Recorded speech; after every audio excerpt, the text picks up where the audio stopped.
Thank you all for being here today. So we're still in the process of admitting a few people in, but I think we can start now. Thank you so much. One of our member press the presenting. No worries, no worries. So it's another artist. It's a photographer. Yeah. No worries. Yeah. Press rolling. Yeah. So basically, Sopo Stats is a collaborative project based in Singapore. And thank you so much for your patience while we admit people and sort out the logistics on our end, because it's also like one of the first few times we are doing like an online talk teleconferencing event. So we appreciate your patience on these points. And yeah, so thank you for joining us for Folding Horizons, a conversation with the lovely Hong Kong Artists Union. There are a few members here, but today Peggy and KY will be presenting. And yeah, so Folding Horizons is a talk series that would last from today, July, all the way to December. And it's focusing on complexifying coordinates for futurity and survival. And I'll just do a short introduction of Hong Kong Artists Union. Established in 2016, Hong Kong Artists Union has recruited over 300 members. The services are available to Hong Kong artists, which include but are not limited to providing legal consultancy, advocating for equality, and fighting for rights to get paid. So this is a short introduction, and I'll let them, elaborate more on the kind of exciting advocacy that they have been doing over the past few years. So just some, meeting logistics and community guidelines before going into this. There is this event is being recorded, and the recordings will be disseminated for public release at a later date. So if you have any issues with being recorded, then turn off your camera and your microphone. Oh, and keep your microphones off throughout the presentation, unless you want to ask a question during the Q&A. And the kind of schedule for tonight's event would be, I'll do 1 hour or so for Hong Kong Artists Union's presentation, 15 minutes for Q&A. I think some questions would also be fielded from Hong Kong Artists Union, their members, to Singapore cultural workers. So any Singapore cultural worker or any cultural workers actually, feel free to just chime in at that time. But also the floor will be open for all participants to ask questions. And then for the last 5 minutes, we'll do a short closing. Also, Sopo Stats is a collaborative project that's committed to establishing safe spaces for potentially sensitive issues. So we're raise potentially triggering or sensitive issues throughout the talk. If anything that was mentioned or raised during this session was a cause for concern, please do not hesitate to send a personal message to the moderators or take a step back, breathe, and we'll try to address any of your concerns in time. We also do not tolerate any harmful or dehumanizing behavior or expression throughout the talk. And if such behavior persists, moderators might have to remove the relevant parties. So we also encourage everyone to co-learn and challenge each other during the session. We encourage debate, especially around this very important issue of important labor issues within creative and cultural industries. So yeah, without further ado, I'll invite Peggy and KY to take the stage. Hi. Hi. So I'm KY and this is Peggy. And Marcus has provided some basic information of the union. And I personally will comment that Hong Kong Artists Union, it's not formal, though the name is really formal and really traditional, sounds like a traditional trade union, but the truth it is quite fragmented and it is very unofficial, but we are doing many official things, legal things, and protest things. And it is, and the outcome, the situation till now, it's the outcome of organic cooperation, combination meetings, and improvisations, ideas that raised by our member. Even our member registration system has some problem. We had registered over 400 members now after the anti-elect movement, and but establishing a database of such huge personal information has been raising the issue of security, personal security, after the national security law has been established in Hong Kong. So we'll later try to consider a more secure way to protect our members. But then we will discuss at the maybe later section of this sharing. And now we have some slides to present to you, and so we can go deeper before we can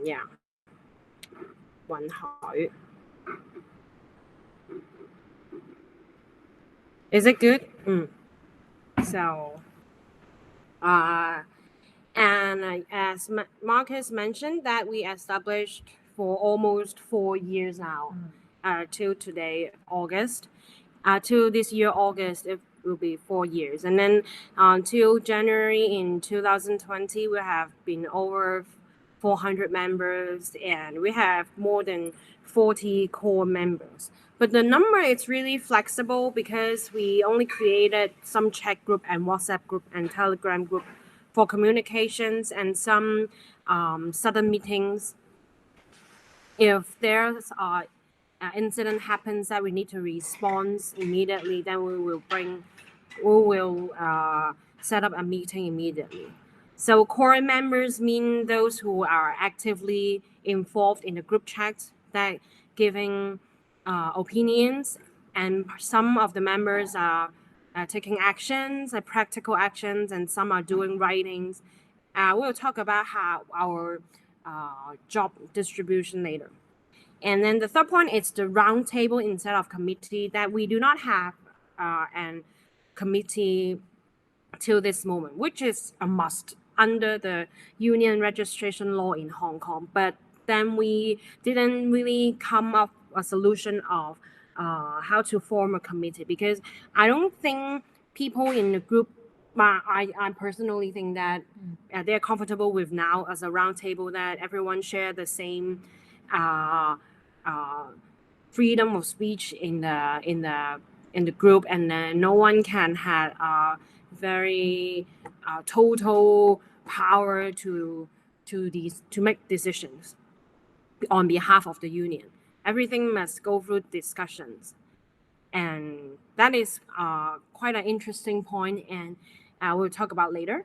And we are not an association like many of the other artists group in Hong Kong has been registered as a society or association, but we are union. We are so far registering under the union law in Hong Kong, but not the association and the society law in Hong Kong. And that's a huge, big difference. Because under the union law, you can go on court for the small money dispute claim to represent yourself or representing your union member. Because those small money claim, court cannot ask any lawyer to represent you. So in other trade union cases, for example, cleaning ladies union, some of the members are lack of legal knowledge, that they cannot really argue for themselves on the court. But union representatives can help them to fight their rights. But if you are an association and society, you are not protected under the union law, and you cannot organize strike in Hong Kong legally. But in union, you have the right to organize strike. But but strike in the definition in Hong Kong basic law, you can only organize economic and also salary related strike, but not political strike. So there are still some gray zone in Hong Kong law, but we are trying our best to fight for the best protection for our member. That's why we choose to be a union to tackle these very practical questions instead of a group of artists coming together to make some art events. Now we are really doing some hardcore work.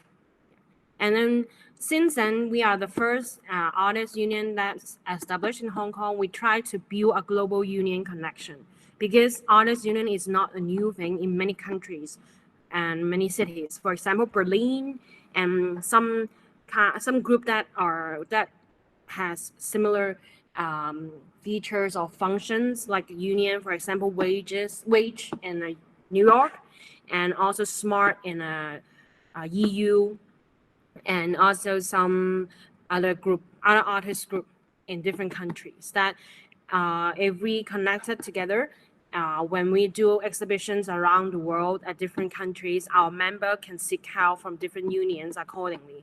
If their members come, for example, London Artists Union and UK Artists Union come to Hong Kong, their member come to Hong Kong, they seek help, they can find us. And then on contrary, we may need their help someday. We don't know, but we try to build a global unions connection to share knowledges and resources. So these are some actual services that we are providing now. For example, the labor and money dispute, when gallery or collectors or buyers owning artist money that are under 50,000 Hong Kong dollars, we will help them to go on the small money claim dispute department, tribunal, to claim those money. And if there is a bigger amount of issue or more complex situation, then we will refer to a few of our voluntary lawyer. One is for copyright issues, and one is for money issues, one is for labor issues. Because the creative economic situation in Hong Kong I think it's same like in New York or some other countries, that most of our artists are with a part-time job or even a full-time job as an art administrative or art educators, art practitioners, and then when they off work, they are artists. So sometimes their conflicts are really complex because it's also related to institutions, but in a position of art administrative and also artists. So we have another lawyer that it's more capable in dealing with these complicated cases. And then we have education section that some senior artists will share knowledge of establishing contracts with galleries and institutions, what the fresh graduates should aware of. And we have exhibitions. We organize exhibitions, and we also take invitations from different different countries and different groups, not only from art sectors, but also some other union. For example, some labor movement or any form of invitation. We will, if it fits our objectives, and we will accept the invitations to do exhibitions. Because at the end, because we are a group of artists, I think making arts, it's one of our capable way, is the best way for us to express ourselves at the end. So somehow we do quite a number of exhibitions and also art activities to express our point of view. And it's also kind of interesting because it's related to creativity, that we do not tackle issues like traditional union, but instead we inspired by some of our members to state our point of view in a art making way. And then we did a lot of survey For example, there are election in the Art Development Council in Hong Kong to select a representative for each sector. For example, literature, music, visual arts, new media, something like that. Then we made questionnaire to the candidates, and then to let them show their stand and point of view on certain questions to see if they are, and then to present a neutral result to our member who will be voting to make that decision based on our questionnaires result. And now we are undergoing a survey of how the COVID-19 pandemic affecting our income in past few months, so that we can fight for better supporting scheme and policy from the government and Art Development Council. Because it's quite devastating in Hong Kong in the past half year. All fairs has gone and not much economic activities, related activities happen in Hong Kong. So we try to collect really concrete statistic to increase our bargaining power with those authorities, with those resource distributors. And then we write a lot of articles to do advocacy work too. For example, to improve the cultural policy making, and then to give comments, because sometimes it's ridiculous that those policy makers in Hong Kong doesn't really realize there are artists in Hong Kong, and we need to address this problem. And sometimes there are some ridiculous or some users policy or consultation stage that, and then we will write some articles to say that no, it's not like that, and then try to keep the voice diverse and to let them hear what the art petitioner in Hong Kong say. And also petition and open letters, which is one way that we try to ask for institutions answers. I won't say force, but ask them politely to answer some of the questions, public doubts that maybe some so-called like black box decision making, because some board member, like they spend huge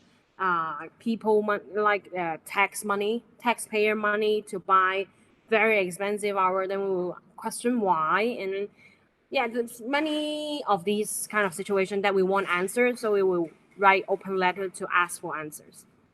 And also we do things, try to protect our very limited freedom of creation and speech. But we'll talk about that later with examples. And these are some pictures of our legal talks. That is, I think this is the first time, and it is quite successful, and we don't have enough time to answer all the questions, because the situation of art petitioners in Hong Kong being oppressed by money payers or boss or the stronger sides has been so long that we don't even know where to seek help and how to solve the problem. And many of them just swallow them, and then just they just let them go and never ask for justice. So we collect so many questions during these first talks. And this is one of the meetings that we are discussing strategies when we're doing protest in museums. The night before we do protest. So they draw these kind of drafts, like how to distribute our people and anything we hold, the play card or things. It's quite interesting.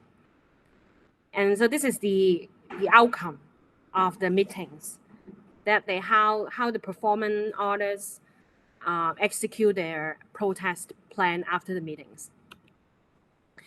And last year we work with we work with the nonprofit art organization Parasite in Hong Kong. It's just because there are so many auctions in Hong Kong in art field that requesting artists to donate their own artwork without paying production fee, but all the money they raised in the auction are going to these are going to the auction organizer. So artists question about like, is it fair? Is it really fair to ask us to donate it for free, not even paying the production fee, something like that? So we try to investigate the situation with Parasite because they are one of the major organizer of these kind of charity auctions in Hong Kong, and they are really open to discuss the situation and tell us that some, like, 2/3 of those donated works are actually donated by galleries, and galleries is the the problem is gallery didn't pay the production fee back to artists, and they think that it is artists' investment to increase their exposure on such art charity auctions. So Parasite just only requests part of the artists, request artwork from artists themselves, just part of the artwork. They can, of course, they can provide some production fee back to the artists, but like 2/3 of those money will go to gallery instead of going to the artists themselves. So for last year, we tried to see how we can giving some financial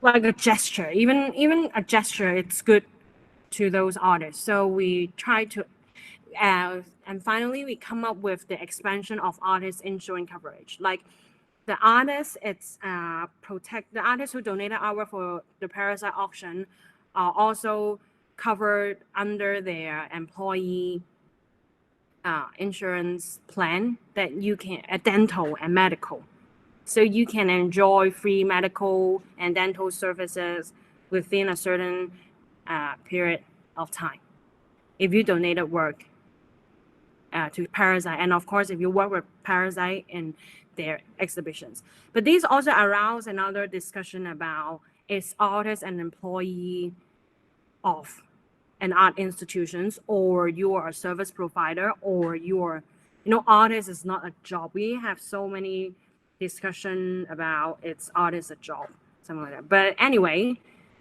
the medical insurance and the dental insurance is real, and it is real benefit that you can actually gain in order to cover your expenses when you make your artwork and donate it to these auctions. And therefore, and it's not therefore, and during the auctions, we loop this video that we collected financial difficulties, like real cases from our members, and make this short video to tell those stakeholders, art sector stakeholders on the auctions, to tell that the money doesn't go into artists' pockets. But instead we are suffering in different degree and different angle. So we're going to play now.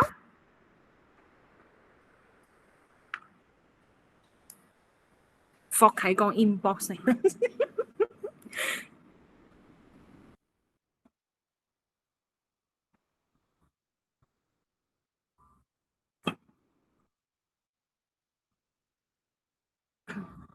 佢真係影，係㗎，你都你扮喺度睇緊，增加個 feel 數，但係有聲咯，好似係。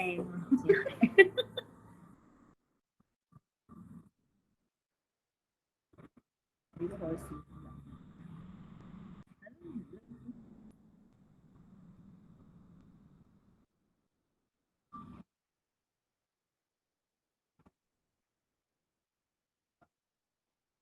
係咪滿咗咯？唔係，係咪有聲？你播錯。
冇公開就條 link 嘅，冇公開咗，佢冇公開。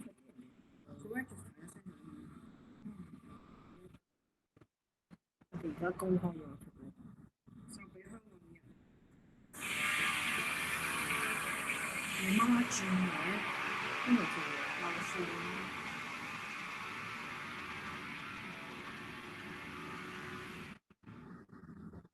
唔係我哋呢度。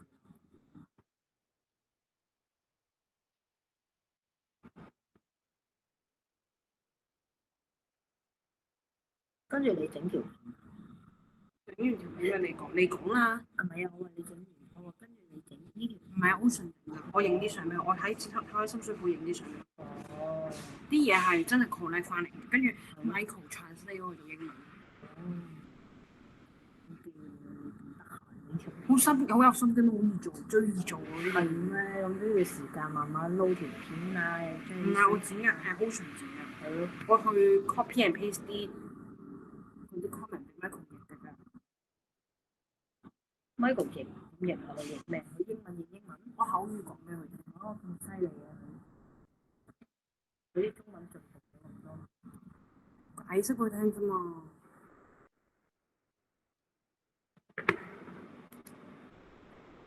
我要講國語啦，好緊張啊。So we now pass the presentation to Peggy and to share some actual cases, like her own case that have been conflicting with her gallery and some other, yeah. So, and she'll be speaking in Mandarin. 你先講咗，你再撳出嚟咯。講咗。你講咗啲背景先再撳出嚟。好，大家好啊，你好，我是 Peggy， 我是香港的艺术家。现在我就介绍一下，因为我之前是跟一些香港的商业的画廊去合作。在那个去年的 Art Marshall 的时间，他就给我一个做一个 solo exhibition 的 period 在哪个时候做，哪个时候？有翻譯未啊？係是啊，你個 translator 在嗎？Yeah, so actually I'll be translating. Forgot to mention just now. Okay. Yeah, with the help of some friends. Yes, friends of softball stats. So I'm an artist from Hong Kong. I've been working with some commercial galleries in Hong Kong. And last year during Art Basel, I was invited to do a solo exhibition during that period. 在香港的商业的画廊的环境，在香港是比较小的，是 present Hong Kong artists 在香港是，所以在香港的艺术家在那个 commercial gallery 做展出的机会都不会太多。那个时候我就他画廊跟我讨论就是做一个 exhibition 那个时候，但是那个时候就是香港就是有一个是什么艺术大爆炸那样的事情，就是很多 exhibition 在哪个时期去展出很多不同的世界各地的艺术家的作品那样。那个时候因为还有一个国际的是美国的 artist 吗？是美國嘅 artist course 嘛，即係嚟香港嘅。等我譯咗藝術大爆炸先。嗯，是要傳譯嘛？Okay. So we'll try our best. So during this work with the commercial galleries during Art Basel, there were a few small galleries that tend to feature Hong Kong artists.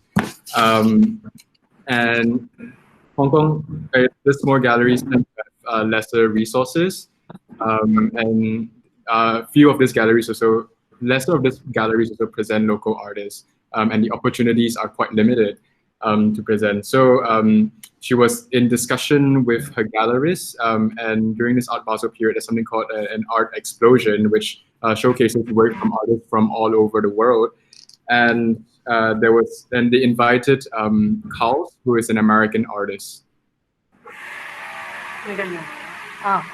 现在这边有一些声音太吵了，就是那个时候，所以那个时候做展出都是蛮顺利的，就是开幕之后，但是不久的那个 Gary 那边的老板就是打给我，就是Peggy 你，我可以把你的作品搬开一个吗？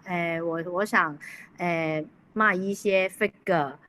那个小的 figure 那个作品就是 cos 的作品，他说因为现在很 hit， 很多人在讨论，我想卖这个作品，我就跟他说这个这样做是不太好吧，我就拒绝他那个要求，但是他就跟我说就是我想想是怎么样，我就以为他是没有这个行动继续下去做。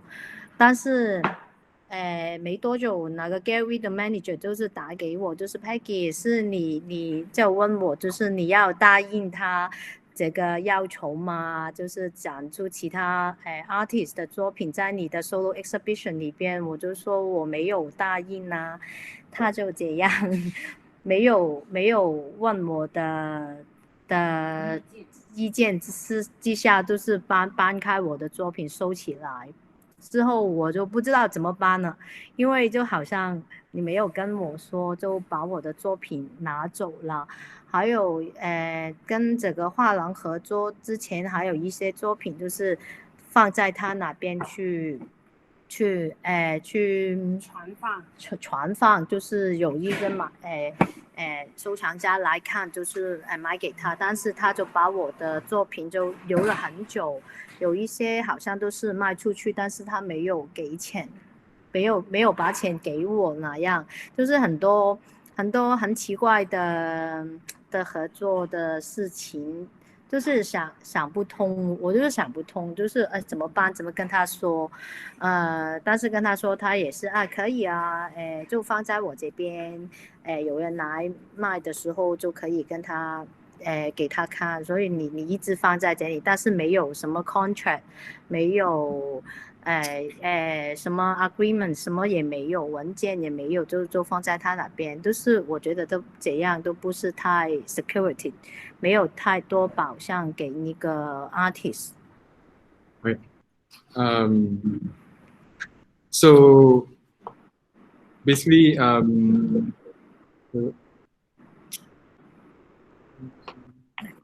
during that time, during the time of exhibition opening, it was rather smooth. But afterwards, the galleries asked if the work could be removed to a different place, to a different cost, which is more, the work could be moved to another location and stored,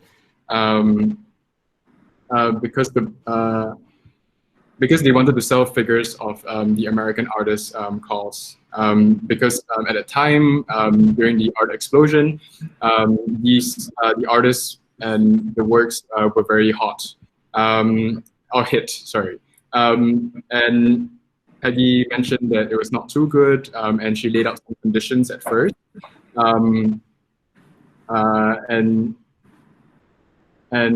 So she initially rejected the demand and assumed that he would not, and assumed that the galleries would not continue the course of action. But afterwards, she received a call from the gallery manager and said that,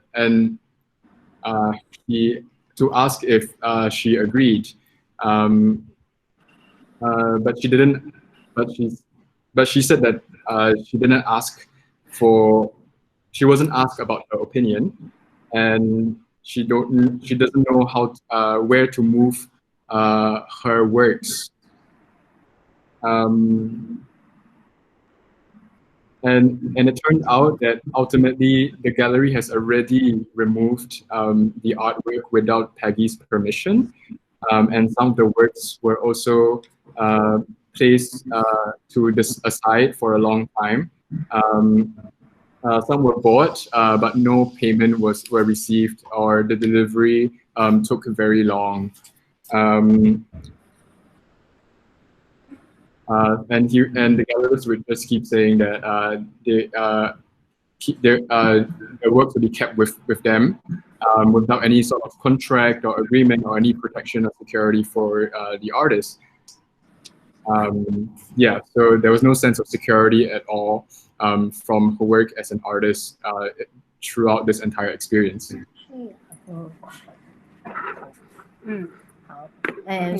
所以呢，之后因为这个事情不知道怎么跟画廊去谈怎样的合作，继续我的 exhibition， 所以呢，我就考虑了很多事情，因为要找那个律师吗？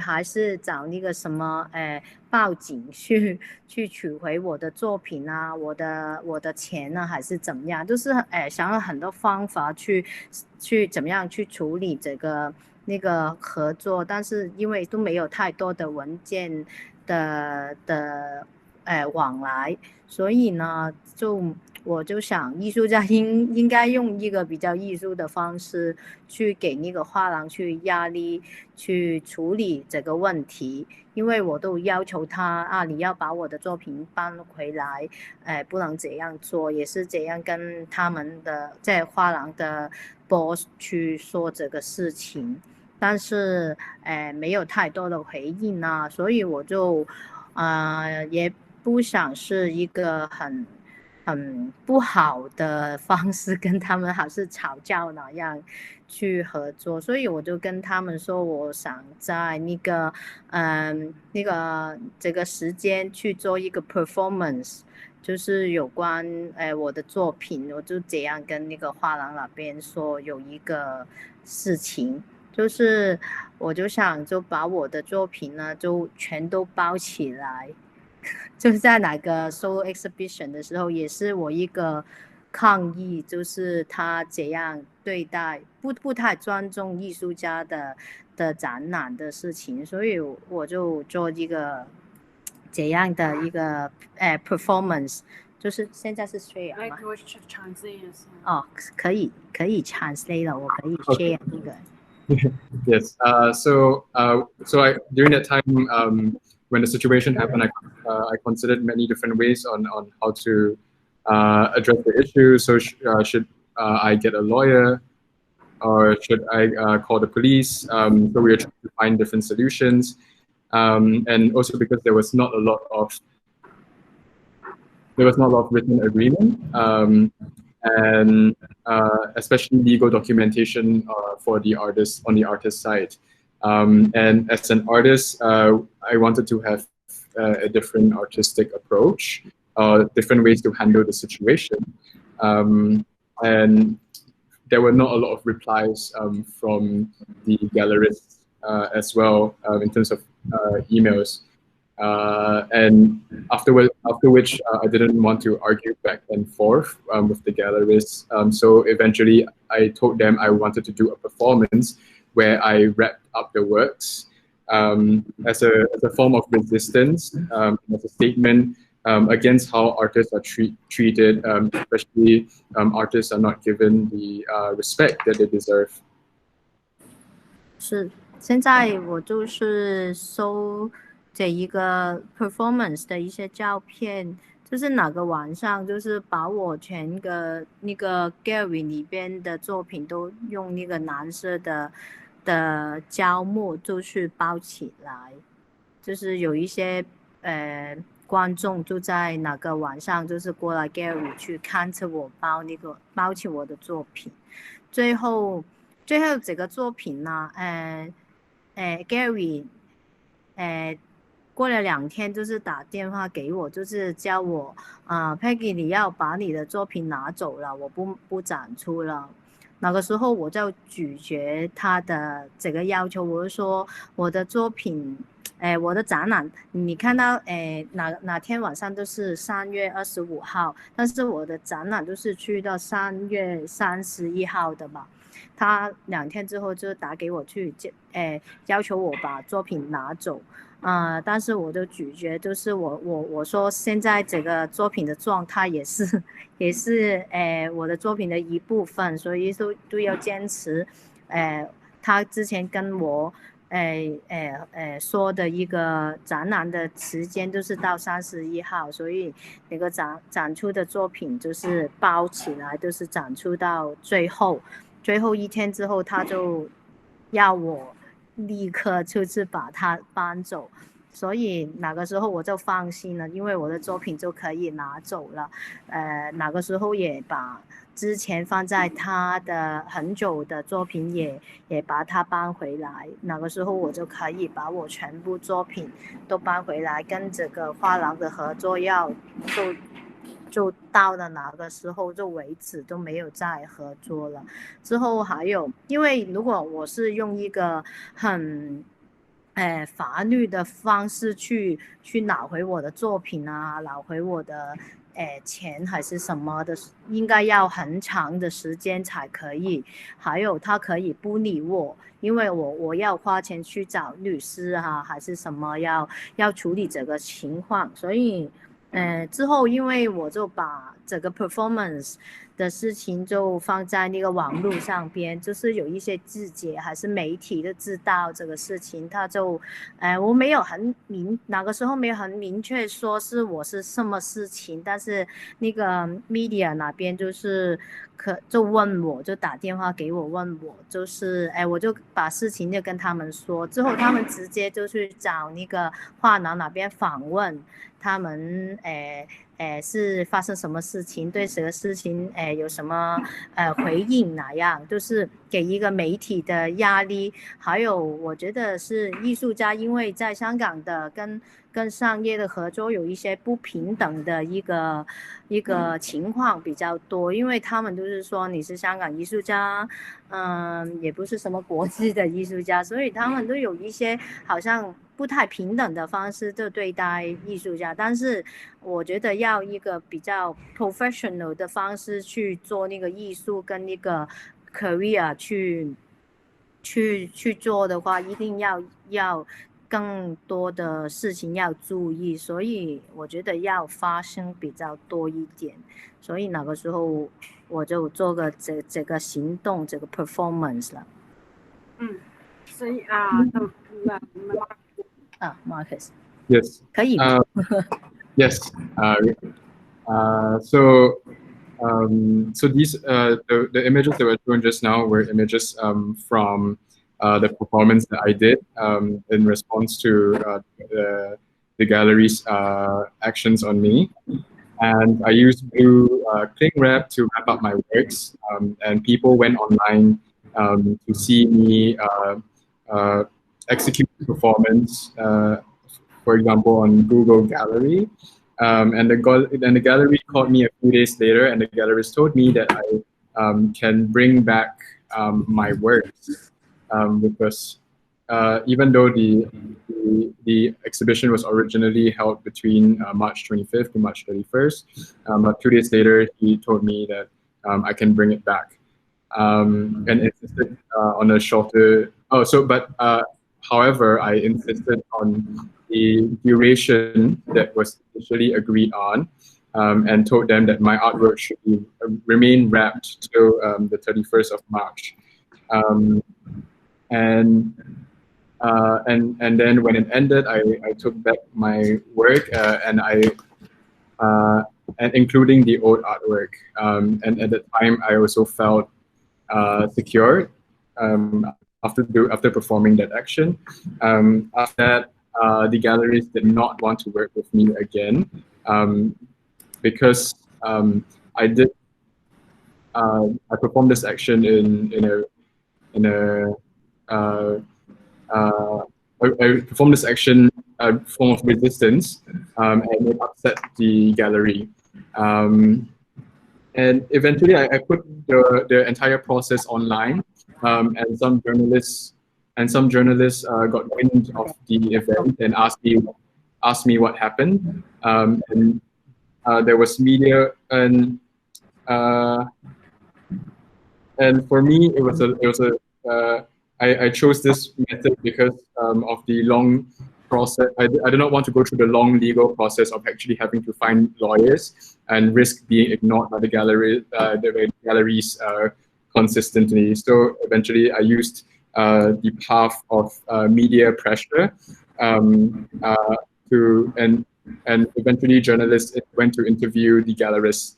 I see that there are very unequal conditions for Hong Kong artists vis-a-vis international artists, in that local artists are treated differently from international artists, and I feel that it is not a professional way of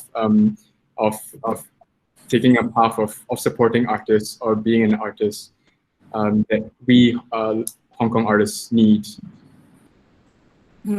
So the reason why Peggy is sharing her cases is because her case, it's kind of viral at that time in Hong Kong during the Art Explosion Week, and it is really inspiring to our union members that we always share these cases for new members and fresh graduate when they seek advice, when they signing contract with galleries and institutions, or facing similar situations like conflicts between galleries and museums or collectors. And then we evaluate at the time when at the time there is no union, right? Mm-hmm. And then the strategy that Peggy take action towards galleries exploitation, that we summarize few points that the use of media is really useful, and most of the artists in Hong Kong cannot afford the legal fee to hire a lawyer to write a letter, to issue a letter to the galleries, but they also need legal advice that they don't even know which lawyer are willing to take these small cases. And also they don't know, artists didn't know well about their rights. For example, who own the artwork, the consignment or commission contract they sign, which part is actually protecting them. And so we always use this case as in discussion during sharing and during the education workshop. And we of course receive many, at first we receive some very cynical comments, which is so negative, saying that just because your name is not big enough, that's why you get gallery like this to treat you in this way. But in fact, that even big name artists in Hong Kong got treated in the same way. For example, the big gallery hide works of like famous artists for years and told them that it was lost. For example, some trust or some foundation are loaning your work and saying they're doing a big collectors group show, but then the work are gone. So these also happen to like famous artists. But for senior artists in Hong Kong, they do not seek help in past years too. And now many of them are willing to provide their professional experience and also those very famous debuts and conflicts in Hong Kong art history. So it's not a problem. The main point is not if you are a famous artist or not, but if you are an artist and you make some good work, you should be respected. And that's why we create a shelter, an umbrella to protect and to fight for rights and justice for everyone. And it also related to our strategy of running the union. And so we continue for the presentation.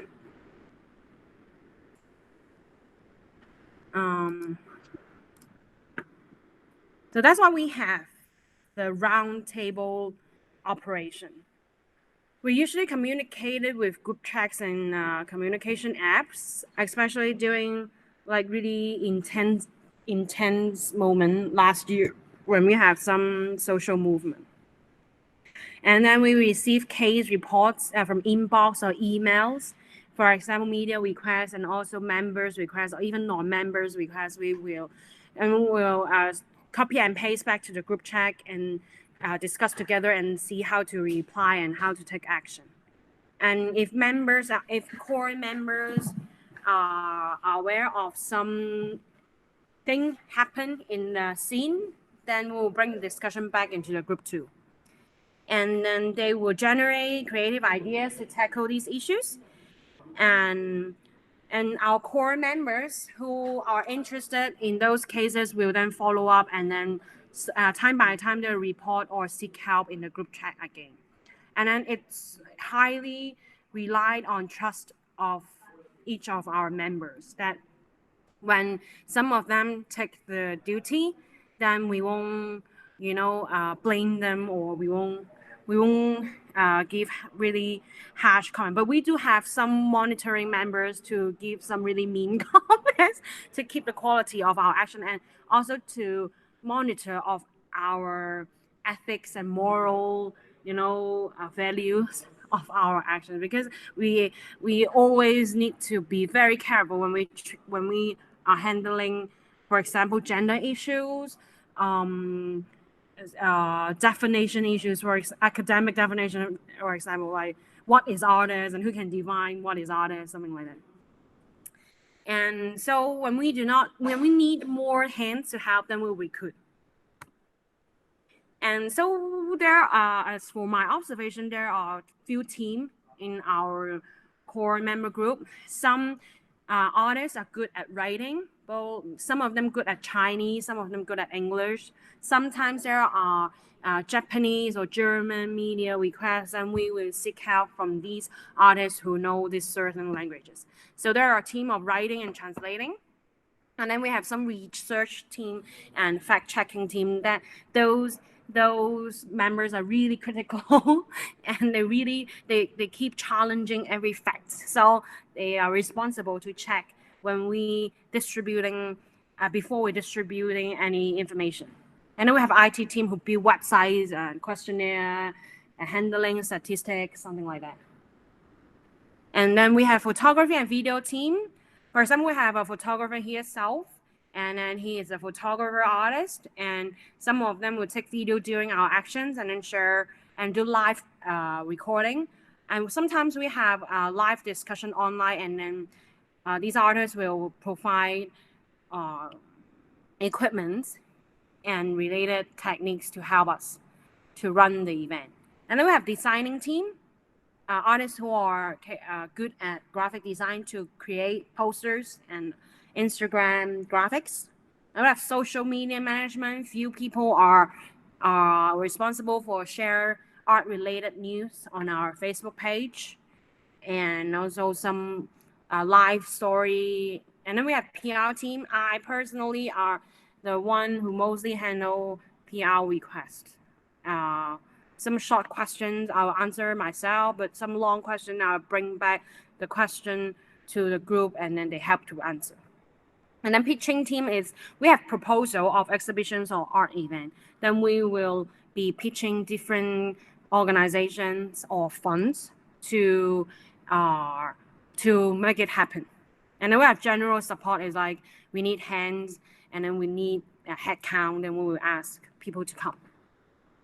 And most of our members are anonymous, because at first it was to prevent backlashes from institutions, governments, and patrons and galleries, because it was our main concern at the beginning when the union is established, saying that if I'm the one who stand up and voice out, then everyone will know not to work with this person, because he or she is the one who bring up troubles. But now I think it's so far so good. But now it is the anonymous system. It's to protect the artists from the tyranny, to be honest, to prevent us from being caught if we say something against the government. And also, we emphasize the collective power of many individuals instead of relying on only big names. Like when there's something happen, we used to ask for those senior artists or those famous artists to voice out for each cases, but it's not working. Instead, if we stand together in anonymous but a big group of people with like legit request, and our voice will be heard. So we don't need to rely or put all the pressure on only one person, but we share all this pressure together. And also camouflage and shelters for emerging artists and art students to seek help. Because sometimes I myself are weak too, but if there are companions, we will be stronger when we are weak, when we need help. We will be braver to ask for help. And we don't usually ban ideas, but if it is a bad ideas, bad jokes, it touches ethical concern, then we will stop each other before we launch any actions. And these are some of the examples we did. But for my personal opinion, I think that the strike in the art sector, like the first ever strike in the Hong Kong art industry last year, should not be credited by the union because it's a momentum, the whole society is striking, so the art sector also joined. But there are someone who need to be there. And we need someone to be the first to do an open letter or to shout for strike first. And of course, union should take the lead because one of the main function of union is doing strike. So we actually call out for strike during that time before it happened, like a few days before, and ask people to undersign the petition, something like that. And also triggers, for example, not only strike in Hong Kong, but also Hong Kong's Pavilion in Venice Biennale closes. It's actually involved on lots of senior artists' help that they co-sign a letter and to communicate directly with the West Kowloon management too, and also Shelley too. And then union communicate with Shelley to see what can our people do during that difficult time. It was quite touching, and it was meaningful too. And I myself won't judge too much on the execution because after all, it is the first time that every one of us did so. And this is the second action during last year that some of the protesters stormed into the Legislative Council and then kind of destroyed and damaged part of the works that are being hanged in the Legislative Council. Then we gathered those artists to write an open letter to make some statement saying that the subject itself is not about the damaging, but it's also related to the social political situation in Hong Kong during that time. So it aroused some discussion, but it is also touching from my point of view. And this is some further actions that we're planning and then we're actually doing. Well, because we have so many many ongoing projects doing. And we did plan some pop-up booths in art fairs to collect new members and promote ethical buying to young collectors in Hong Kong, but due to pandemic, it was postponed, and I hope it will happen and can share with you soon. And these are some other responses that we promote to carry out if there's any other more serious things happen later. And sorry, Siri came out. And this is individual actions by members that are quite intriguing, and a lot of media requests are related to. One of is the Susie Law. These three artists are running for the district council election last year, and they won. So they are Susie Law, Tin Yan Wong, and Clara Zheng.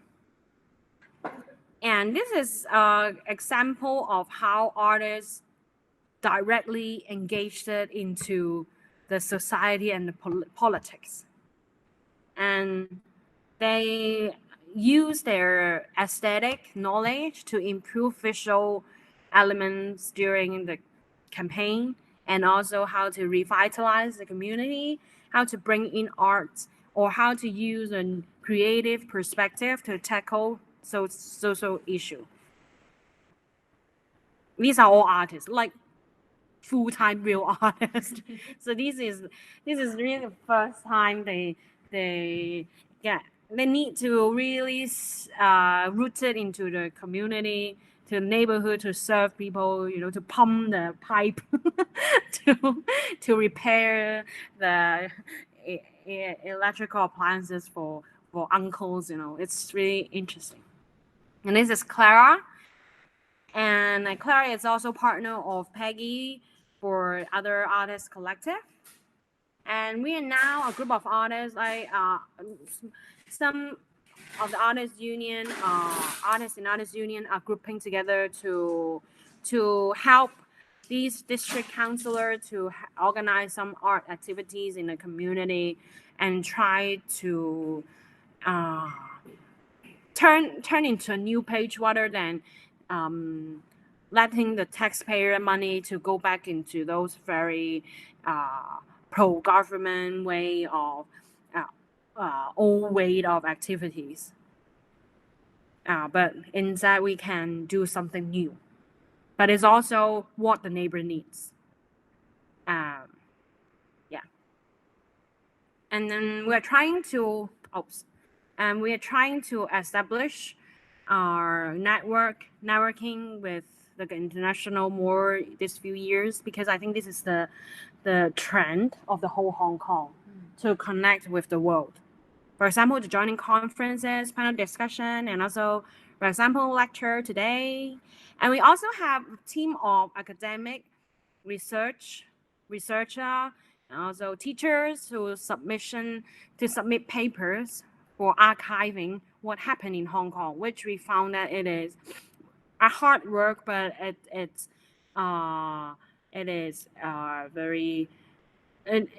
worth to do so. And to light up exhibition outside of Hong Kong and to seek for international alliances.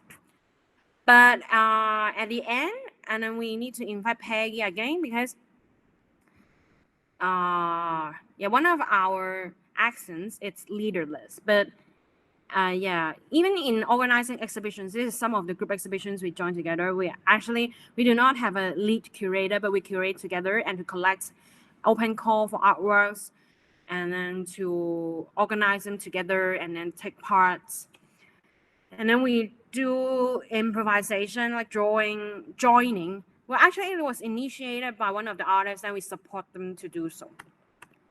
And call for protest, performance, and And this is one of the exhibitions Peggy and the neighborhood organized together to respond to the social situation in Hong Kong. And also there are some more concrete examples of how arts activities can engage with the society or respond to some certain issues. So now it's time for Peggy again to share her examples. Hi, I'm Peggy again.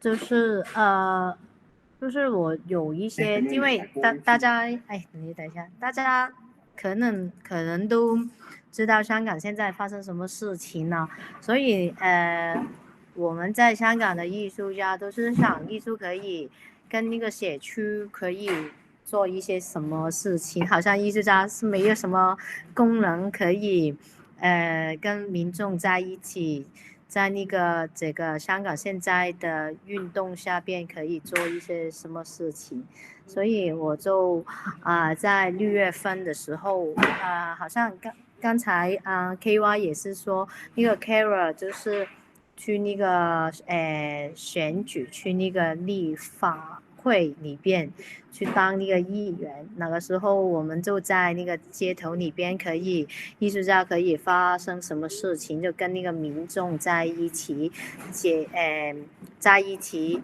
想多一点我们当下香港发生什么事情，所以这个时期我们就做了很多不同的艺术的方式去跟那个community 去一起去做一些事，我就现在可以 present 有关的事情跟大家分享一下。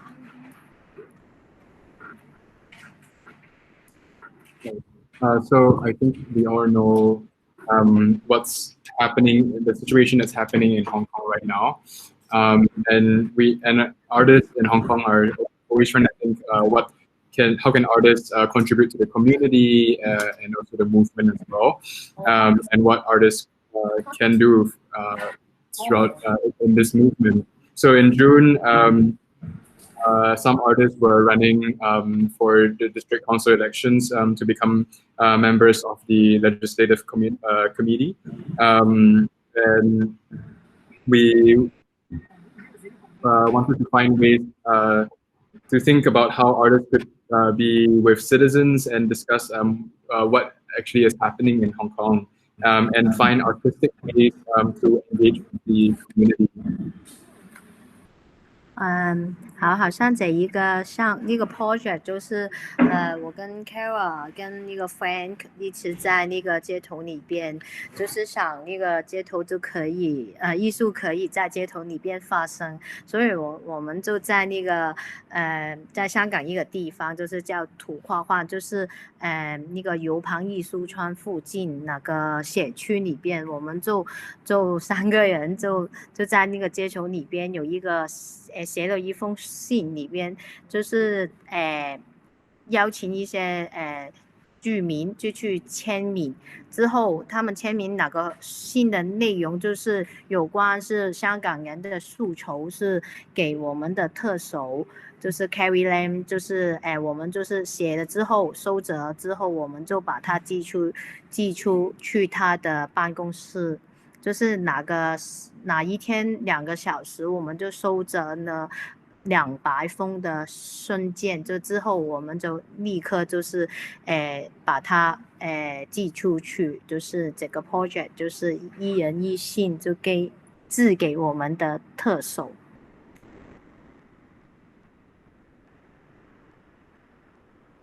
可以吗？这个可以。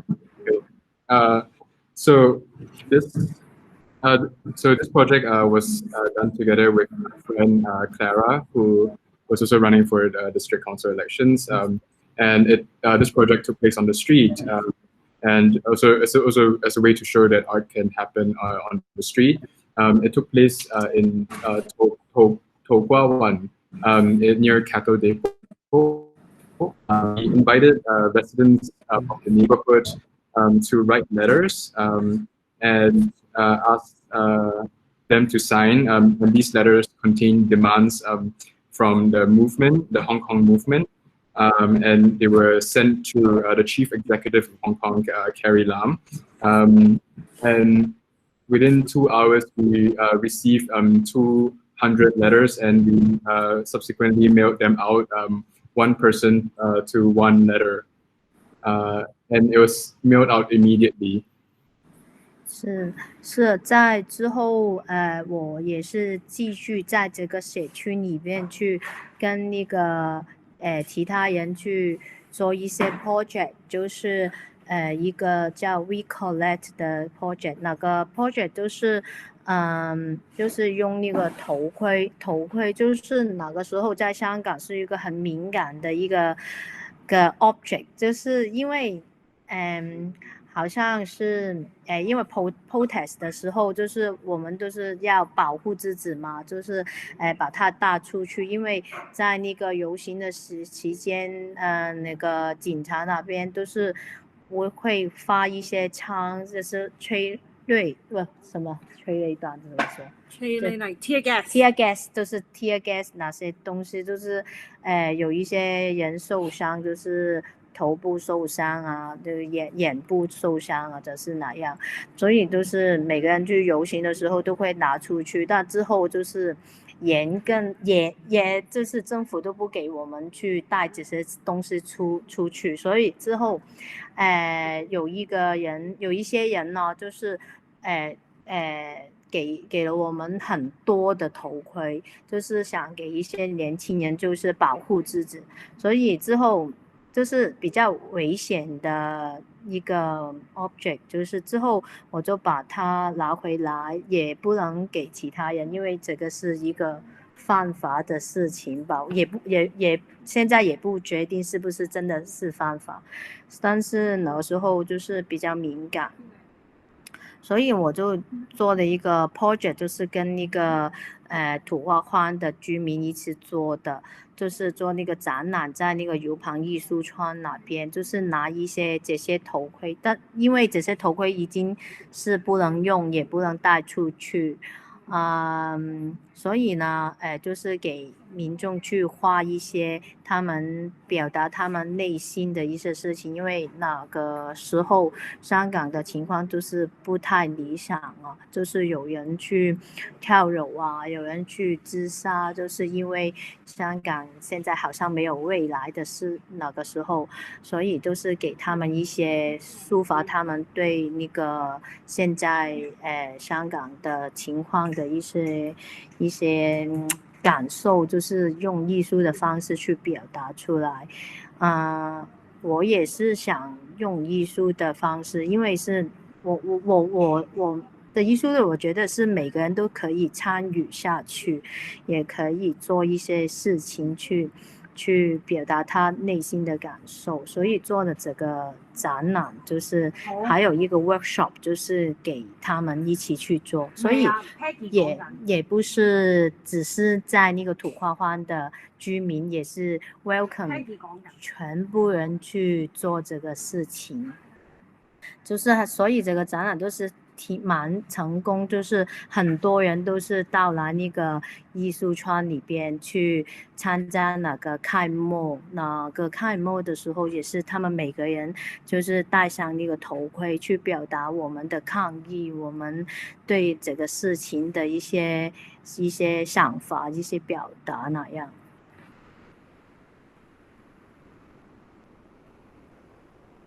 可以。Yeah. So I began to do other community work with other artists, and this particular project was called Recollect. And as we know, the helmet has become a very sensitive object in Hong Kong because of the protests. And helmets are used as protective gear for most people because the police would fire tear gas, which would cause head injuries or injuries of the eyes. But subsequently, as the situation became more tense, the government decided to ban such protective gear. And someone gave us, the artists, a lot of these helmets, and we couldn't give out these helmets because it was possibly illegal to give them out, or at least its legality was ambiguous. So we decided, to use the helmets for an installation because the helmets were unusable and cannot be brought out anyways without police action. And we wanted citizens to be able to express themselves because the situation in Hong Kong became very tense, and we wanted to create outlets for Hong Kong citizens to soothe their feelings about the situation that was happening in Hong Kong, especially there were many cases of suicides or mental health issues that came with the protests. So I wanted to use artistic methods because I felt that everyone could participate in art and art making. And yeah, basically everyone participated in the exhibition in Cattle Depot Topawan, and not just residents from the and I felt that it was very successful because they all wore the helmet as a way to show solidarity together with the movement and show solidarity with each other. 是这个 project 也是有一个延伸，就是这个就是 Cattle Depot 里边的头盔，就是很多可以给那个民众进来的时候，就是可以留言还是写一些什么在上面。之后我就把这个 project 就去了那个台湾，因为香港跟台湾的关系也是很微妙嘛，就是微妙，不是就是很就是很close， 就是很相似，因为那边就是中国内地就是跟台湾说你是我们一部分，但是他们也不是这样，所以就是很多人都说今天的香港就是明天的台湾，所以哪个时候就是大选嘛，这是选举那个总统嘛，他们那边那个时候我就台湾那边的艺术机构就是邀请我就去过去做一些分享，做一些有关香港的情况的一些exhibition 那样的事情吧。就是那个时候我就想就把这个 project 就是跟那个土瓜湾的居民一起过去，就是把那个头盔那个展览呢可以跟那个台湾的民众一起分享，一起参与，因为那个时候所以那个时候我们就去了那个台湾的南部就是跟那个台湾的艺术家，还有跟那个其实很多不认识的人在那个街头里边去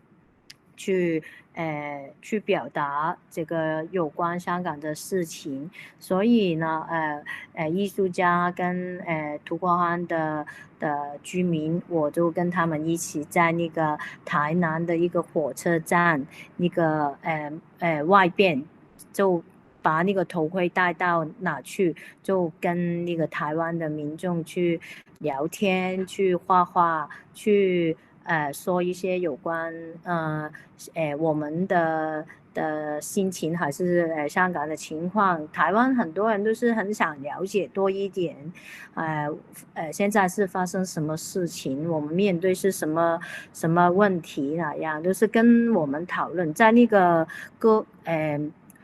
个在我们在街头里边写画画的时候，就是跟民众有一个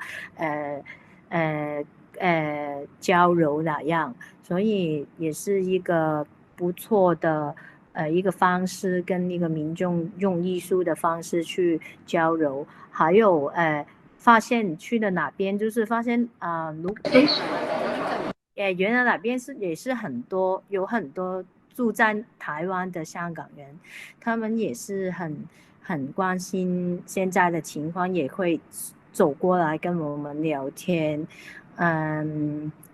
之后还有其他，我们还这个 project 也是，我们也去到其他的地方，就去这个是台南的一个海边哪一个地方。也是遇到这个拿着那个风筝的，也是一些香港人在哪边见到我们，就是跟我们聊。之后也是去了一个高雄那边，就是跟民众再去画一些对这个事情的一些风筝，就放在天上面，好像去我们这很追求那个自由是什么，民主是什么，就是跟他们讨论。所以透过艺术活动也可以表达有关于现在我们发生的当下的事情，就是这样。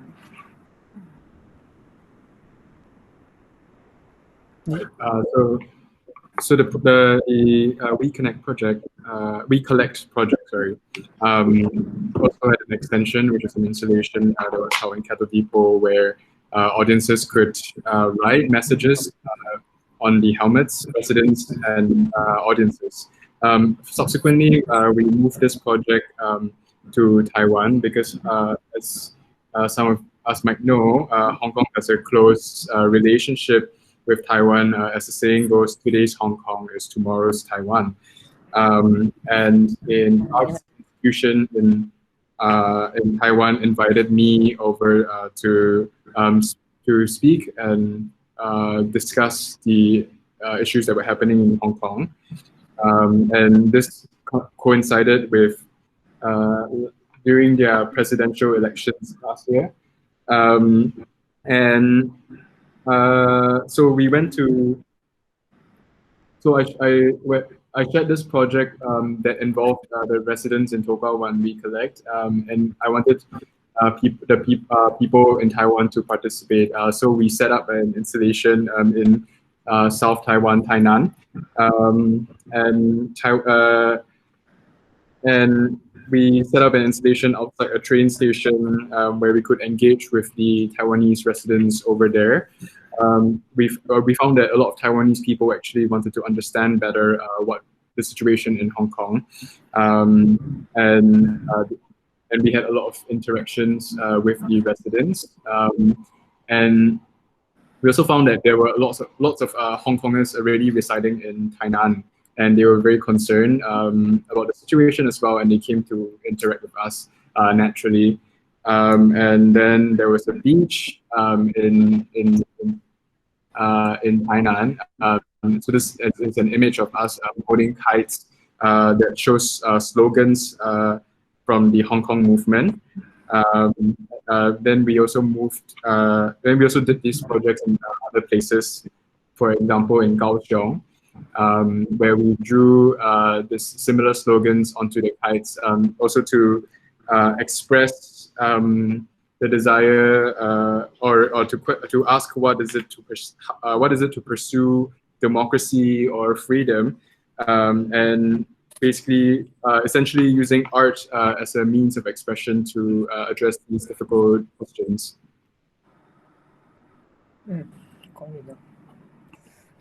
所以呢，现在你们看到那个光复香港时的革命呢，现在香港的情况都不太乐观。这8个字现在在香港也不能展示，因为现在香港已经有那个国安法是吗？国安法就是说这个是有危害国家的安全，所以呢，现在这8个字也不能展出，就是不能讲，就是现在香港的当下的情况，就是我们也是感到就是在那个艺术的创作也是受到一些献祭在现在的情况，但是那个献祭也不是现在才开始，就是吗？已经很久。不是啊，现在不能展出，就只对再收窄一点。对，要 translate 吗？Yes. So you can see on the image with the kites, it says it's a protest slogan, "Liberate Hong Kong." The revolution of our times. Of Hong Kong. Yeah, liberate Hong Kong, the revolution of our times. And this slogan has been recently banned because of the national security law, which is the reason for banning these slogans was because they were said to threaten national security. So one cannot say it, and one cannot even display it. And as artists, we feel that our art making has come to a lot of restrictions. But I think KY mentioned that these restrictions have always been there, but they're just growing and taking new form. Yeah. 好啦，夜啦，我哋夜完啦，你有冇啲咩嘅？所以冇啊。現在so now it's a Q&A section. It's pretty much Okay. we only select few examples, and we didn't talk much about the group exhibition that the union participated because it's not our own exhibition. We just participant, and it was a collaboration of our whole union because we accept submissions from our members and put them into the exhibition, and that's it. So if you are interested, then we can share more on our pages, and you can go through some of our articles published in different media and also our Facebook page. And we will soon announce the result of the pandemic survey. But now it's actually the third wave of the pandemic, so I think we may need to do a third survey of how the pandemic affecting our income. Well, yeah, thank you so much, KY and Peggy, for that very, very engaging and very important presentation about your work. Your own individual practices, but also the work of Hong Kong Artists Union. So maybe I'll just start with my own question, and then move on. Maybe you can ask the question to Singapore artists. So I guess my question would be, does Hong Kong Artists Union link up with other unions that are from the cultural sector? Say, is there a union for theater makers, performance makers, or musicians, for instance? And does the unionizing and the connections happen outside of the arts and cultural sector? Yeah. At first, like during the first year, we need to learn how to establish a union and how to run a union. So some union league introduce friends for us. For example, cleaning ladies unions, promoters union, and also the flight attendants union. Which flight attendants union it's kind of successful in Hong Kong, but their job nature and their way of getting paid is different from others. So that's why later they introduced the cleaning ladies and promoters union to our union, because our job nature is actually similar in Hong Kong, because we are all contracted, we are part-time, we do not have a black and white contract, most of us, and then many fake verbal agreement only, and also service provider, and then outsource. Is it outsource? Yes, they just outsource the tender, to bid for the tender, and then you can get the money, something like that. So the job nature is more similar to cleaning ladies and also a promoter. And later we know there's a musician union and also music instructor union. And then we sometimes will refer our cases to these unions. For example, if there are some art educated related disputes, we will actually refer to art instructor union. And if there are some sound artists, because by definition sometimes it's hard to define sound arts under some certain legal definition in Hong Kong, so we may refer those cases to musician union. And this is some kind of linkage between us, and we also share we also attend some same training section provided by those union league to see the most updated version of labor policy in Hong Kong and labor law in Hong Kong. And after the anti-ELAB law, we found that Hong Kong people just learned that establishing union is actually a political mean to do a strike properly, because we don't actually have a concept, has a very complete concept of how to organize a strike and what is strike and what the ideology of strike, what the function of strike before the social movement of last year. So there are suddenly so many unions established during September, and we are now divided into many different small unions. For example, there's graphic designer unions, there are dancer unions, choreographer, and then theater unions, something like that. So we are actually narrow down our service, narrow down the target service, the service target, and be more specific and more professional to provide, to run our union, like to like specifically serving the contemporary artist. So do you have a question? Maybe you can flip the script now. Do you have a question for us, or which also applies to anyone in the audience? Well, how do Singaporean artists usually do when they have same difficulties like what Peggy faced when you cooperate with galleries or museums? If there is something injustice happen, what can you do? For example, we can go to the labor department to set up a case, and there's an officer to see if we can do some court settlement or dispute or negotiation, something like that. And it is totally free, and it is not at the stage of finding lawyer. It can totally handle by the union, and also to assist the artists to get back what they deserve. So what does Singaporean artists do when they have same situation? Right. Maybe I'll direct this question to anyone on the floor who might be familiar with these issues in the Singapore context. This is very sensitive. Hi, Sin. Hi, I just want to see if anyone else from Singapore wants to make a comment on this before I shoot my mouth off.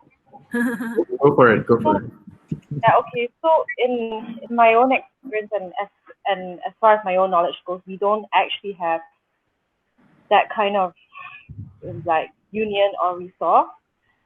And the way I found out about most similar difficulties that have happened to other artists is usually through kind of social media groups and sort of personal call outs and sharings within closed groups.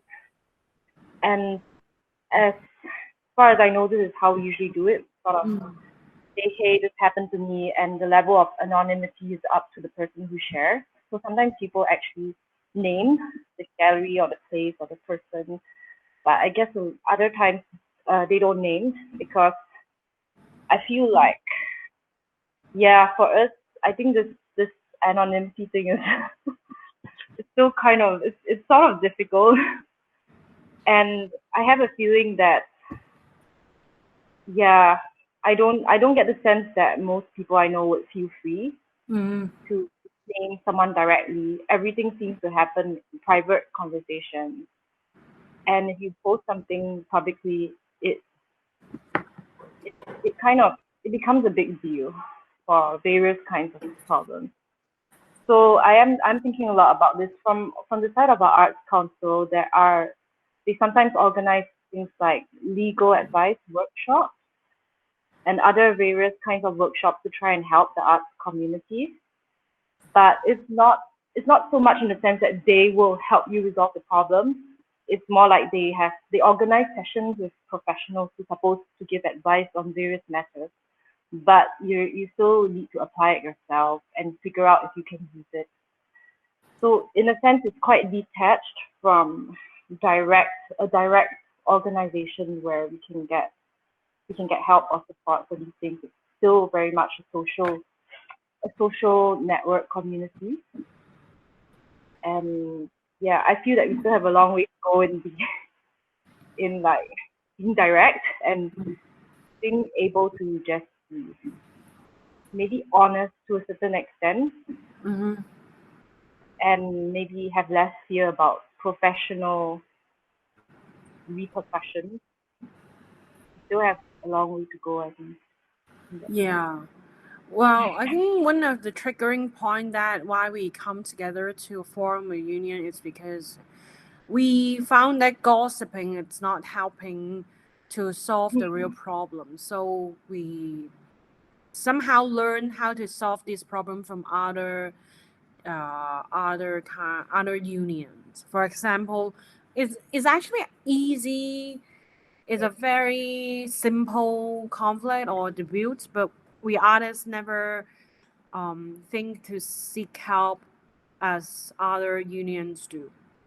Like for example, if other cleaning ladies didn't get paid on time or they are exploiting by their boss, they actually they are the one who taught us what to do actually. And glad that we are now knowing how to deal with these things, not only spreading words, hearsay, but really put it on the table and then to do it and asking help from the third party. Sometimes you don't want to speak with the people. Also, we also handle many sexual harassment cases too. And then we cooperate with Ring Lily. It's an NGO in Hong Kong who are doing sexual abuse, assisting with the victims.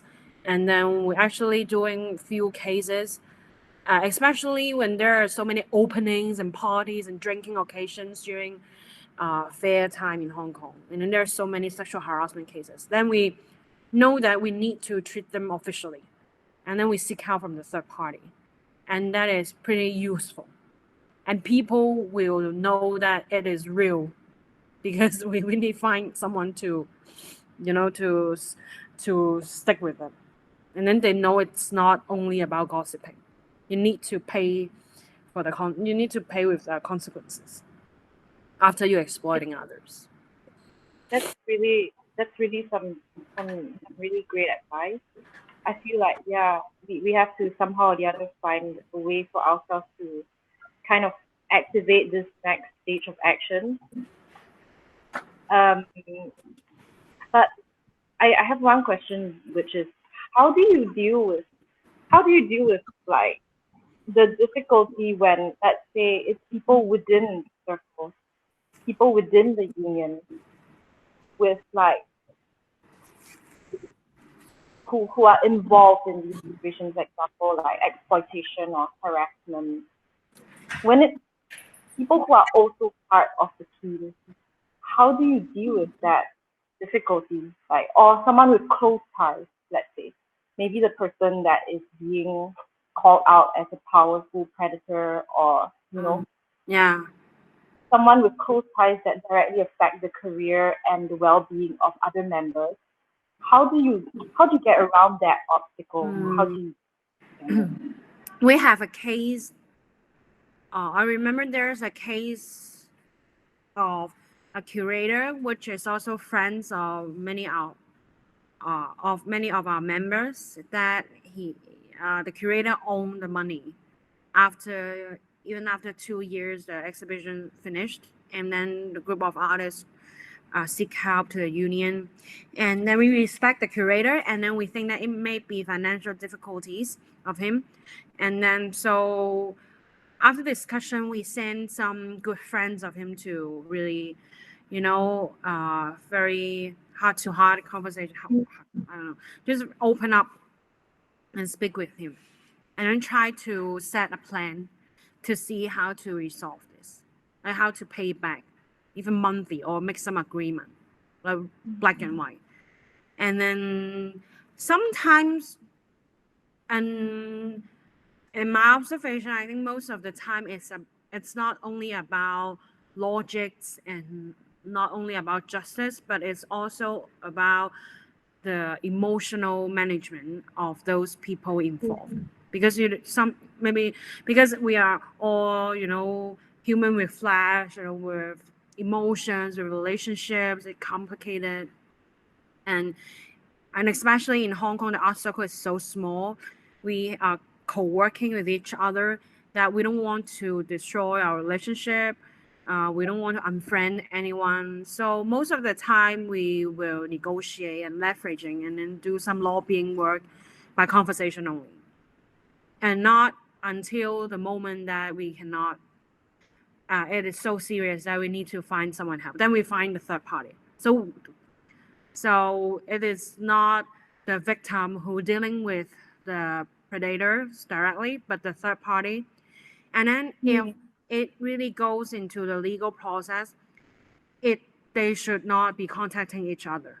So this is the, I won't say the worst, but this is the last step we usually take. After, conversation is not working, lobbying is not working, media is not working, then we go to the third party to seek help. Yeah. But most of the time, if it is really ethical problematic, we'll go to the third party directly, and then we protect the victims, and then they don't even know it's because of union sometimes. We just refer those cases to professional people to handle it. And I think so far it's good. And when it go to legal process, people won't talk about the case on mouth because they don't want to get involved or they don't want to take legal responsibilities. So they stop gossiping as well. Yeah. So this is, but I think those people who stand up and then to seek for help, they are really brave, and they already know the consequences of unfolding all these dirty things. I think most of them are at the time when they fall out, they do not afraid losing anyone because they're really suffering and they're really fragile at the moment. They don't care about if I really want to keep a friendship with those predators, but instead they want to seek for protection. So the feeling and the emotion of the victims or the people who seek for help, it's most important.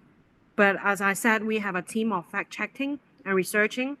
Not every cases come to us are legitimate enough for us to go to take further action until they provide enough evidence or proof.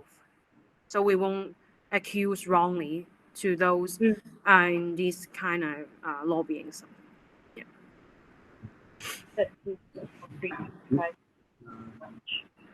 Yeah. So we open up the floor? Do we have more questions for Hong Kong Artists Union? Maybe from the audience. You could either unmute your mic or put your question in chat. Yes. I think I'm just going to make a quick comment here about Singapore's own context and elaborate on what Wei-Sing was talking about. I think we just have to recognize that our general awareness of labor histories in Singapore is very fragmented, very real historical reasons. And also a lot of, the trade unions are basically government run at this point. So when recent conversations about wage and how people value work, there was an obvious sense that people were not well versed in labor rights and labor histories, or even being able to conceive that an artist deals with precarious labor. And I think some of that has to do with the way that in the past decade or so, the art scene has also been very centralized and streamlined and funded by the state, or very big commercial ventures in collaboration with the state. So people's encounters with the arts is in a very specific kind of way. There's a huge presence of community artists, as community-based artists as well. But when people think of the arts and culture, they usually think of the very big, spectacular events. and issues around like wage labor, for instance. It's very rare to see that kind of discussion. So how do you even begin to like advocate or bring it up when you're not even sure what context you can begin to bring it up in? Yeah. We also had how in Hong Kong we also had a lot of very strong trade union, which are organized by pro-government parties, and they are actually like a big party in Hong Kong that they are. Some of them are legislative councillor as well, so they are the decision maker. They made cultural policy as well, and I'm not sure why. Because and this is related to our establishment as well, because these pro-government trade unions provide a lot of benefits, shopping discount, group buying discount to their members. And at first, just small group of artists, including me, saying that why don't we make something similar to ask for discount in our supply shop? And just because of this is the very beginning of the artists union. So I think there is still something that we can learn from these very traditional trade union. Their skills of organization and solidarity and how they maintain their bonding within the trade union is really inspiring, that we need to learn. Yeah. Because you're the host. No, I'm not a host. I'm just, actually, it's not so bad. Hi, sorry, we have some technical issues, but we are connecting at the moment. Sorry about that.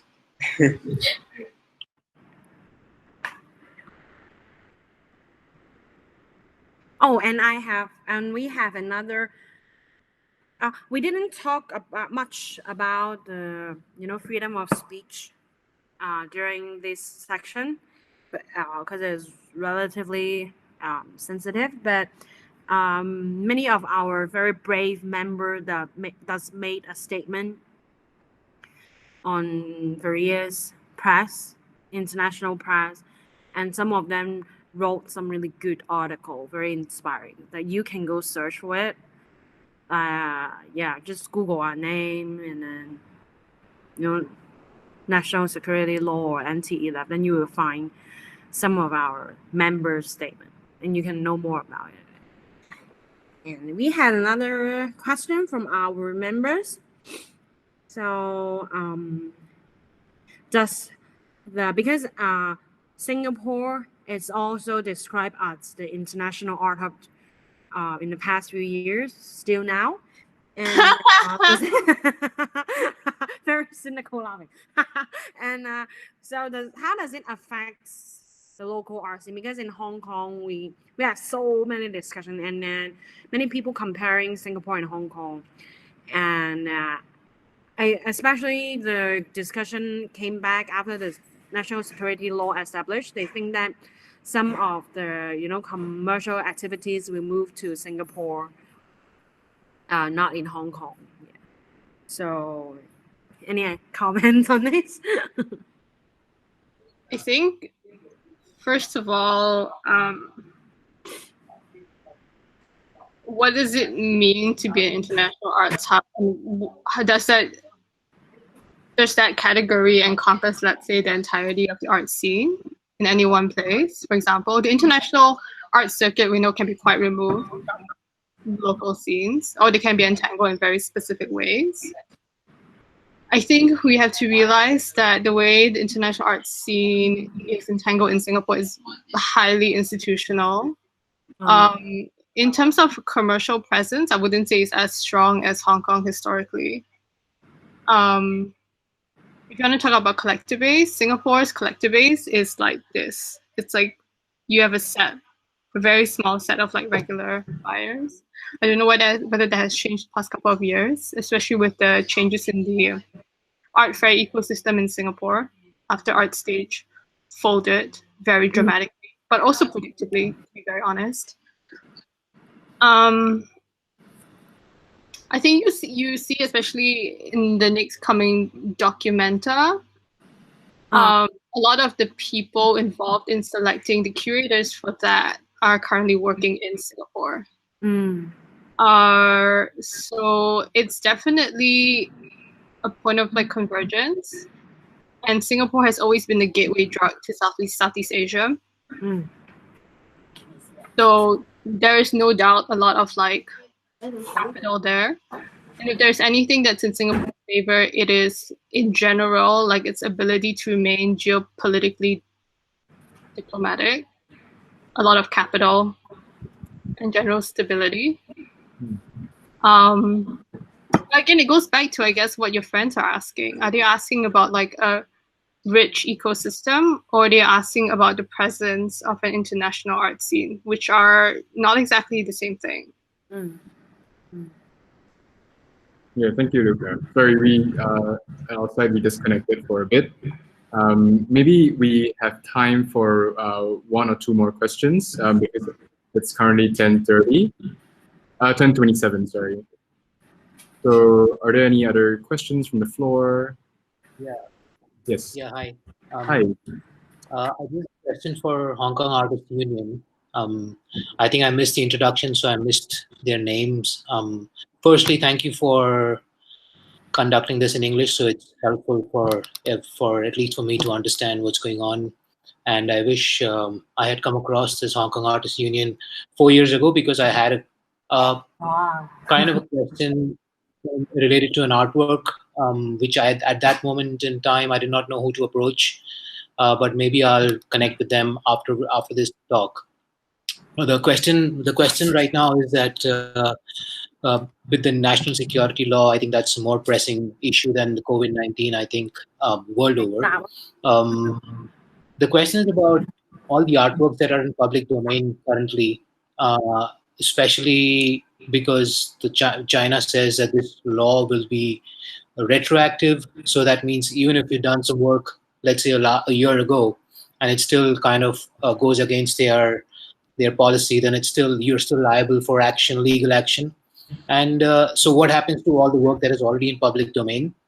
Secondly, a question for Peggy, that she did a project, or did some kind of a event in Taiwan, but I feel that from what I heard, the national security law says that if you are a Hong Konger and if you commit action which is threatening to the establishment anywhere in the world, you're still liable for action, which is of course kind of far-fetched. But so does she feel that there is any does it affect her when she is in Hong Kong? You know, whether you do it in Taiwan where there's more freedom, but does it affect her when she's in Hong Kong?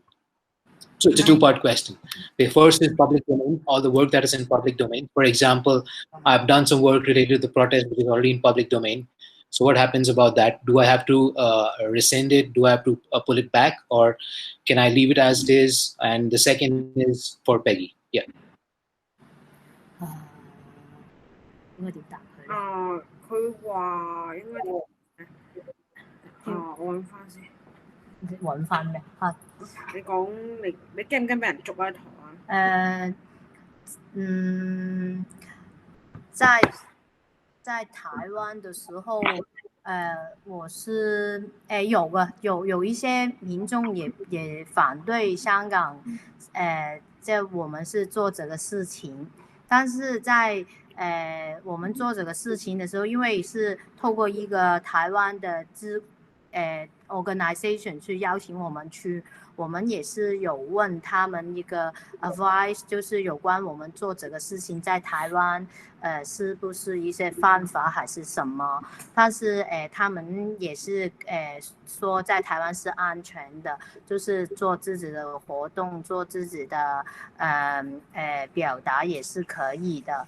但是在那个过程里边呢，也是有一些人就是民众都是反对我们这样的展示出这个那个 slogan 哪些东西，就是好像在那个高雄那边就是有一个那个叫一个 security， 他就是走过来，就是说你不能展出你这个 slogan。就是也是有这些人，就是不是一个法律，不是一个警察阻止我们做这个事情，都是民众有些是反对这个 protest 的一些人，就是走过来问我们是干什么，说你不能在这边做，就是这样，但是都是合法的。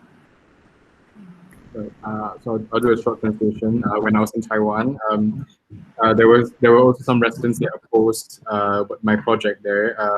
But since we did it, we were invited by a Taiwanese organization. We asked for their advice on whether it's legal to do such actions in Taiwan. But they mentioned that it was safe to make these sort of expressions in Taiwan. But in the process, there were still some residents that were opposed to the display of protest slogans from the Hong Kong movement. For example, in Kaohsiung, the security guard mentioned that we cannot show these slogans, and this security guard was not the police, but actually, just a citizen who was opposed to the Hong Kong protests. Yeah. And so the danger was there before the national security law passed. But there's one more concern. It's we as a Hong Konger can break the law everywhere in the universe according to the law. And so we have a discussion saying that if we need to do something related, we should find a country that is without extradition regulations with Hong Kong. So if the Hong Kong government accuse you of violating the national security law, then you stay at that place. Yes. And so far, Taiwan, it's without. So if you kill someone in Taiwan, you can come back to Hong Kong. And that's what everything trigger. Yeah, exactly. That's how everything started. And for the first question, it's according to Hong Kong government, they won't chase back for what is created before the law passed. But as we all know, no authority, no system, or no one can be trusted. And so there's a discussion. You cannot sit and have a chat with the authorities. You think if you're illegal, you're illegal. They're not patiently and listen to you or rationalize with you. Yeah. So we have a discussion of saying that to digitally archive this work online, but not with a domain in Hong Kong or China or Russia, or even domain in Singapore. Yeah, I don't know. So to keep it on internet forever. The internet traces forever, but the actual work we may destroy it. I don't know, which is pathetic, but it's a way for a longer journey. So that was you stay in Taiwan. Yeah. Now. Yeah. Everybody moved to Taiwan. So I just want to clarify, you said if it is online, it should not be under the China, Russia, or domain that belongs to them. Did you say that? Yeah. Internet domain. Okay, so it should not belong, the origin should not be China or Russia or internet domain, the server should not be in China or Hong Kong or Russia because we are. But what about social media? What about social media? No, just digitalize everything because you cannot exist in the real world, in the actual world. Yeah. And then the name will be anonymous too because we don't want to create a blacklist, like an accurate blacklist for the government to chase after. So that if we really transforming those work into digital form, which raise another discussion about the medium, like how you transform a sculpture in digital form, it's very academic, and very philosophical. But we think it in a practical way that if they ask you to destroy the sculpture, even keep it in a photo form, you have to keep it, and then to blockchain it on internet. Yeah. All right. Thank you so much for the questions, and thank you once again to KY and Peggy. I think that's all the time that we have. Maybe just some plugs on Softball's side. Our next talk in the series is mid-August. It features zine makers and independent publishers from Hong Kong, Singapore, and Kuala Lumpur. There is also the Where's Mutual Aid She, which where we are supporting as well in space. And there's also Activism in Crisis, which is a festival that's held during August. And yeah, just feel free to participate in these events. So Hong Kong Artists Union, do you have anything you want to add? How can people contact you? Find us on Facebook. We will still be there. If not, Google us. We will try to exist in any form. But we are actually rather fluid. Yeah. Because we are very non-organized and very improvised. Because it's hard to, it's hard to ask a group of artists to do the same thing together. Yeah. Are you following the be water philosophy? Be water. Be water. Yeah. Tiếng Anh có be water. Be water. Yes. No, we are just surviving. Surviving. Yeah. Well, thank you all for being here. Thank you, Mark. And thank you, KY and Peggy again. Yes, go search for our other members, and they do really many inspiring statement talks. Thank you. Excellent. Thank you. Thank you very much.